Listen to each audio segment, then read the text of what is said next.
With that, I'll recognize the gentleman from Minnesota, Mr. Finstad. Thank you, Chairman Rogers, Ranking Member Smith, and to our witnesses for testifying today. China remains the existential threat to America as an institution and to the American way of life. This is true on all issues, but especially so on critical issues like defense, supply chains, and agriculture. At China's 2024 National People's Congress, the Chinese Communist Party announced a 7.2% increase in annual defense spending. China also had a greater than 7% increase in defense spending in 2023. Over a 10-year average, China has increased defense spending at approximately 7.5% per year. Considering the serious investment that China is making in its defense, primarily to prepare to meet and defeat the United States in war, the budget recently published by the President is woefully inadequate in meeting our top obligation of keeping American citizens safe. Specifically, the United States has made a strategic and proper choice to build the vast majority of its industrial base in the private sector. These small businesses and private sector companies are the hardworking Americans that rely on a healthy, proper, and sustained demand signal to keep making those investments in the pursuit of defense of America. And a lot of these jobs and a lot of these companies are happening all over rural America, specifically in my district. And I'm proud of them and what they do to our national defense. As a Reagan Republican, I believe in peace through strength.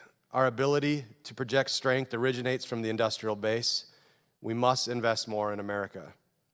So with that said, Admiral, great seeing you again.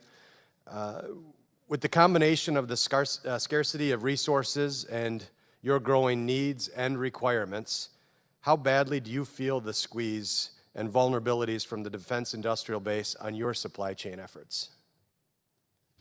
Thanks, Congressman. It's good to see you, too. Again, I've articulated over 3 years now the requirement and the need for the defense industrial base to ramp up and be prepared, and that's all across the defense industrial base. That's ship maintenance and sustainment. It's airplane depot maintenance. It's for the ground force maintenance of tanks and other military vehicles. It's weapons production. It's aircraft production. It's shipbuilding. So critically important for us to be able to have a footing that enables us to deliver a position of strength, right? This is not just-in-time supply, and just-in-time delivery does not work in this security environment.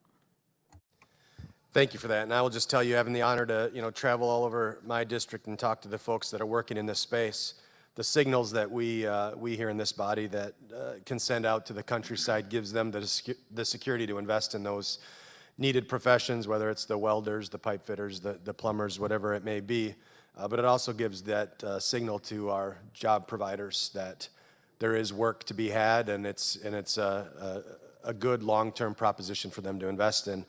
I will just say I just left the Ag Committee, Mr. Chairman, and as a farmer myself, and I think about agriculture and food security as a national security piece, I will tell you China's investment in farmland in the U.S. and specifically near U.S. military installations is worrisome. It should be worrisome to each and every one of us. China's also investing at record levels in farmland all over the place here, and this can and likely will lead to food insecurity issues while promoting espionage concerns, and really our ability to project power can be compromised by this communist China investment in our farmland. We must pay attention to this before it's too late. And Mr. Chairman, I would just say in my closing here that food and farm security is national security, and I think that this committee can and needs to talk more about our farmland and the food security piece, because it is a strong component in our national security.